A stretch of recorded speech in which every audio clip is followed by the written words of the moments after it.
Hi guys, so welcome back to my YouTube channel. So welcome back to another vlog. And sa mga bago sa channel ko, again, don't forget to click like, share, most especially subscribe para kahit walang kwenta ang araw nyo, ma-feel nyo pa rin na exclusive kayo. And syempre, don't forget to hit the notification bell para lagi kayong updated sa mga vlogs na gagawin ko pa. So far, of course, Happy New Year!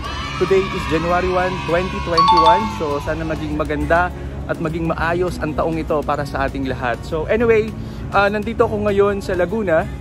So ang pangalan ng hotel na ito is 88 Hot Spring Resort. Okay? So itutur ko kayo, magkakaroon tayo ng quick room tour kung ano man yung kinuha naming room dito. And at the same time, yung mga facilities na pwede nating paglibangan pa dito sa 88 Hot Spring Resort.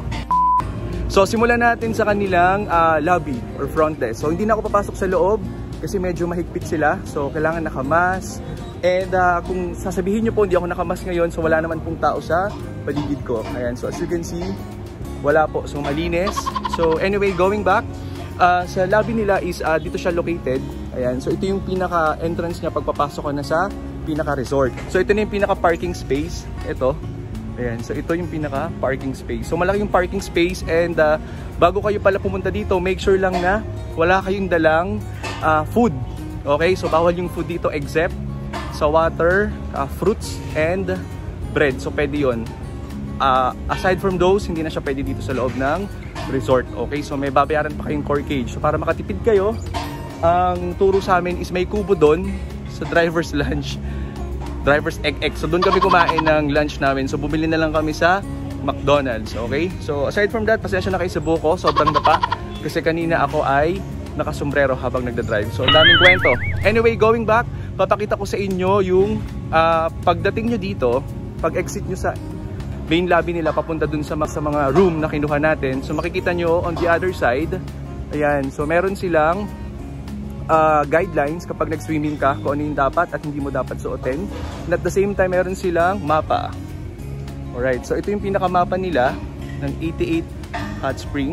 Okay, so check natin on the other side. So as you can see naman, ito yung pinaka-legendary nila. So we have the number 1, entrance gate guardhouse. Number 2, we have reception area, we have restaurant, women's locker, and all that. And aside from that, so we have here tips to enjoy total relaxation. Ayan, so may mga guidelines silang nakalagay dito that you can read. And ito yung pinaka-parking, sinasabi ko kanina. So we have the parking area din nila to. Tapos ito yung mga pool. So lahat ng pool dito is mainit yung tubig since hot spring nga, di ba? And nakausap namin yung manager kanina. Ang sabi niya, isang owner nito is Korean national. Okay? And then on the other side, so we have here yung swimming pool dress code. And on the other side, so we have here yung pinakamalapit na pwede nating puntahan. Okay? So we have yung airport. We have yung iba pang mga resorts dito na pwede nating puntahan. So we have also yung Manila Tour, Golf Tour, Diver Shuttle, Day Tour sa Tagaytay. Kasi yun yung malapit na puntahan dito. So going back sa pagmumukha ko, di ba? So pagdating nyo dito, so pag naglakad kayo, since ayun yung pinaka main lobby, so may stairs. Okay, so may mahabang stairs papunta sa taas. So may mga different signage sila dito kung ano yung kung saan papunta yung way na yon. So makikita natin dito. Ayan. So we have yung live band na restaurant nila. Second naman is yung F Locker 12119. And then we have Nipa Hut. So meron din silang pavilion and then yung jacuzzi. And then kapag nagpunta ka naman diretso dito sa way na to, ayan, so makikita natin yung iba't iba pa nilang amenities. Okay? So we have yung Bamboo Deluxe Villa Room. So yun yung kinuha namin. Puntahan natin mamaya. We have yung slide, executive pension house. And then massage spa, jacuzzi, F Locker room, wedding showroom, and 88 Art Center. Ayan. So pagpunta nyo dito, sobrang lawak niya. And so napakaganda ng view. Napakalinis. You know, napaka-enticing sa mga turistang gustong pumunta dito sa 88 Hot Spring Resort.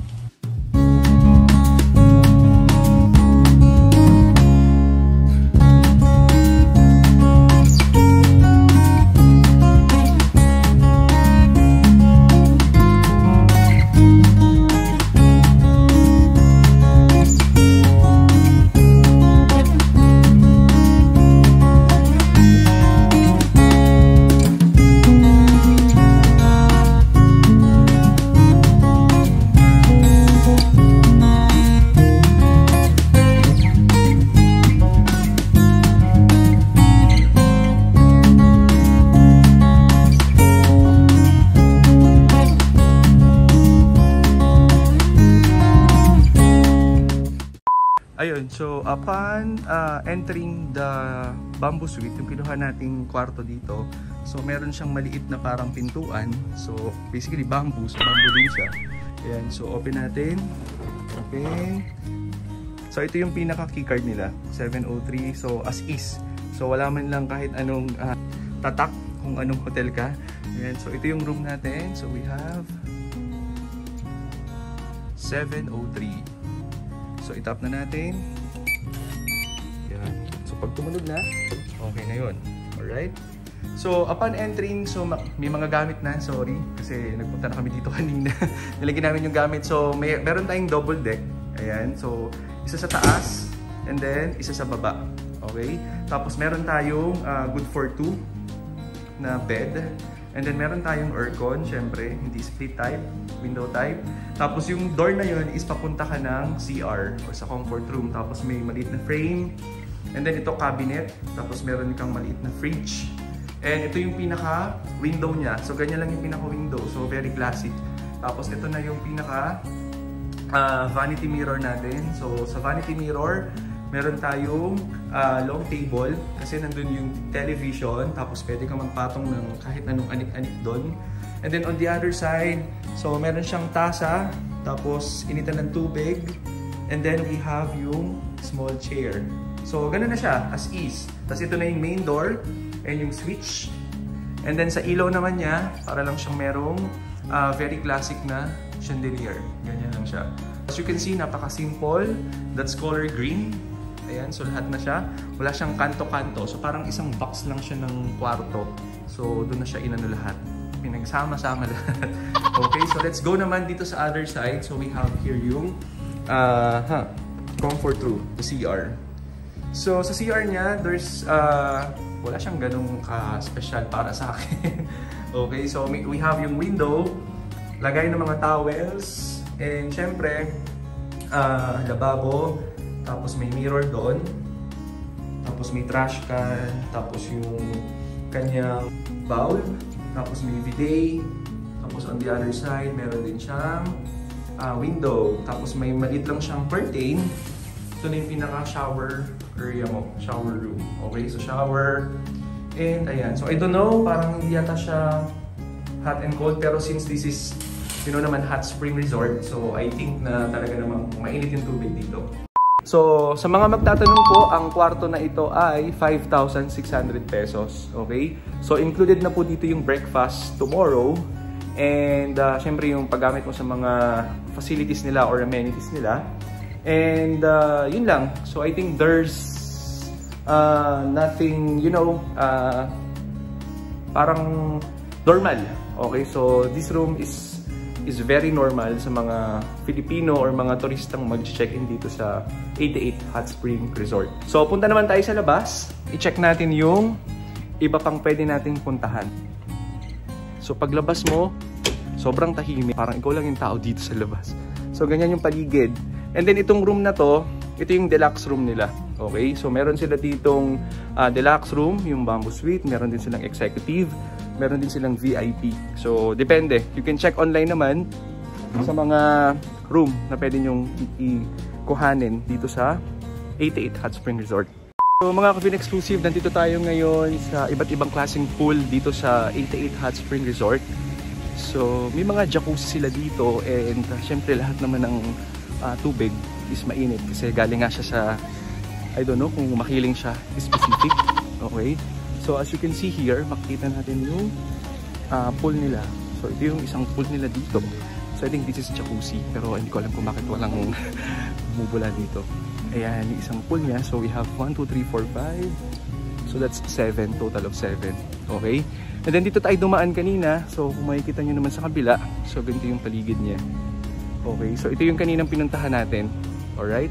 And punta naman tayo sa kabilang mga pool nila dito. And punta tayo dun sa pinaka mataas yung hagdan kanina. So let's check. So dito tayo dito.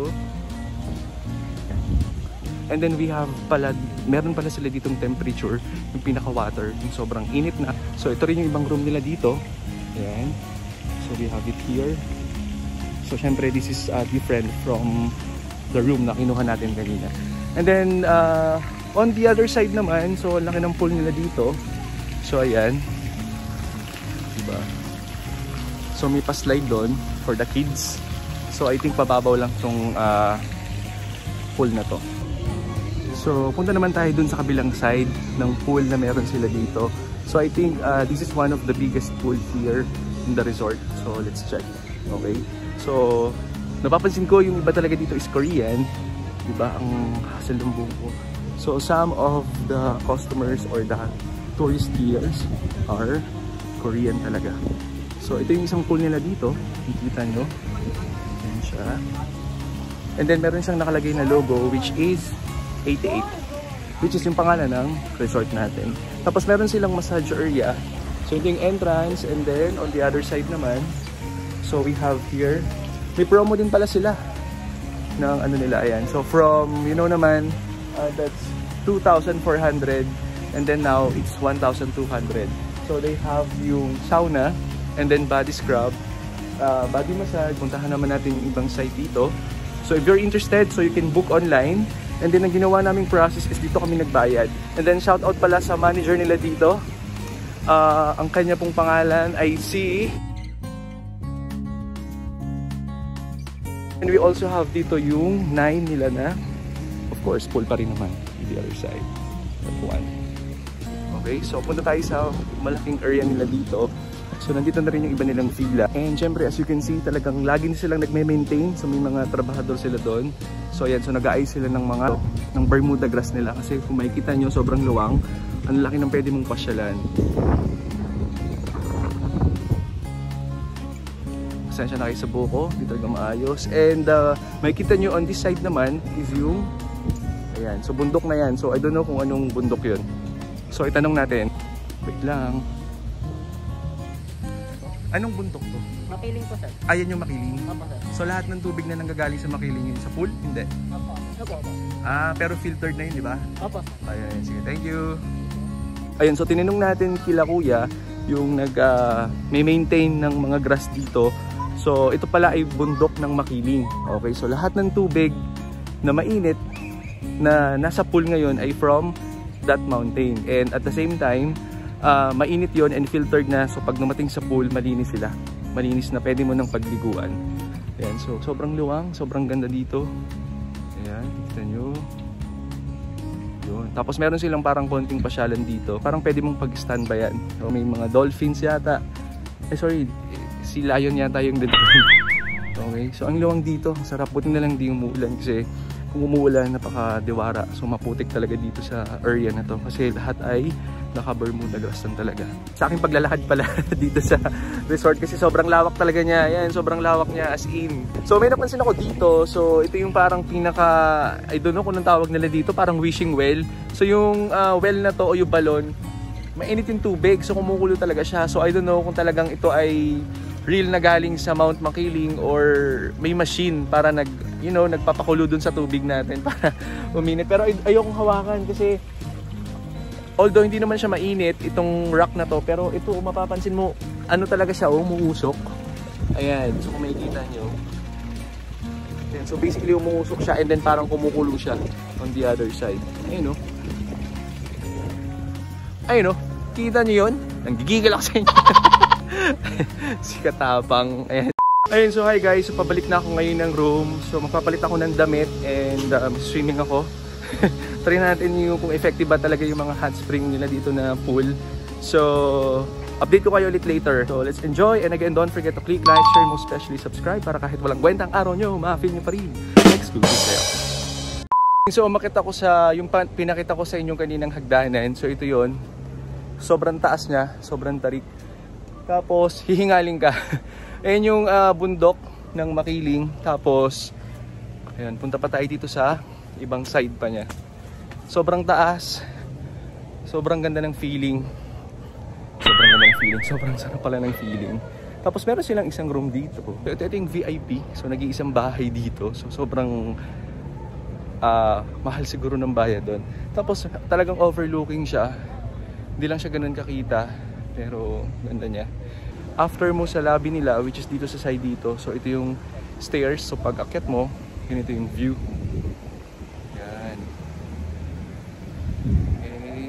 yung tatay ko, nakapula. Yan. Tapos yun yung parking area nila sa side doon.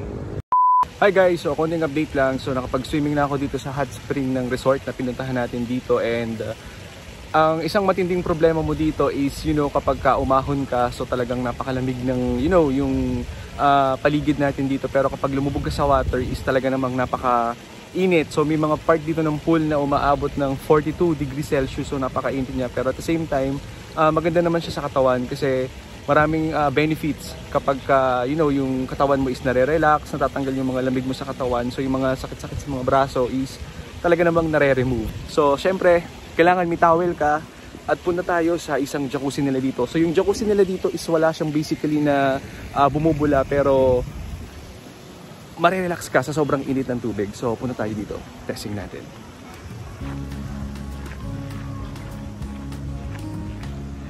So, ito yung isa sa mga jacuzzi nila dito. So, we have 9 na pwede mong pagbiguan ng jacuzzi. So, ito siya. Yan. So, ganyan siya. And, of course, tahimik. So, peaceful. So, lahat talaga is nagre-relax lang. So, punta tayo. Mas mainit yung tubig. 41.9 degrees Celsius. So, kung makikita natin, ayun yung temperature niya. So, that's 41.9 degrees Celsius. So mag-relax muna tayo. Ito yung jacuzzi nila dito. Sobrang init, 41.9 degrees Celsius yung tubig, yung init ng tubig, temperature. Yan. So mag-isa lang ako dito and sobrang relaxing niya.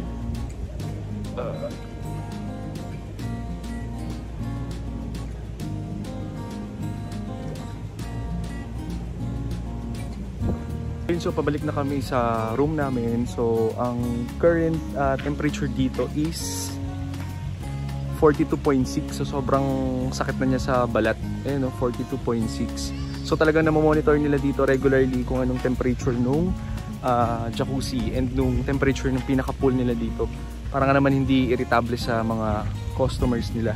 Para alam nila kung ano yung current temperature nung tubig ng pool. Yan. So ngayon, it's already 5 in the afternoon and mainit yung tubig pero ang lamig dito ng panahon, tsaka ma-fog kung makikita nyo dun sa side dun. Ayan, sobrang ma-fog na sa side dun. And you know, napaka-relaxing, sobrang relaxing. Hello, good morning mga Ka-Fin Exclusive, and update lang. So nakapag-breakfast na kami dito. So again, sa breakfast nila, so wala muna tayong usual na mga buffet. Okay? So meron sila dito yung plated meal. So we have 3 choices. Number 1 is yung hot dog. Second is yung pork bulgogi, and then the corned beef. So sa drinks natin, meron tayong choices kung coffee or juice. So nandito ako ngayon sa labas ng Bamboo Suite na tinuluyan namin, o yung villa. Ayan siya sa kabuuan. Okay? So mafe-feel mo talaga dito sa room namin is para ka talagang nasa bahay kubo, kasi tingnan nyo naman yung window, ganyan siya. So yung old style, okay? And hindi ako nagpalit ng damit, so ito ulit yung panliligo ko today, pero syempre nagpalit naman ako at naligo naman ako last night, okay? So I think yun lang muna ang vlog natin for today. So again, Happy New Year po sa inyong lahat, and don't forget to click like, share, and most especially subscribe, and don't forget to hit the notification bell para lagi kayong updated sa mga vlogs na gagawin ko pa, at para kahit walang kwenta ang araw nyo, ma-feel nyo pa rin na exclusive kayo. So maraming salamat for watching, and again, magkita-kita po tayo sa susunod kong vlog. Bye mga Ka-Fin Exclusive, Happy New Year!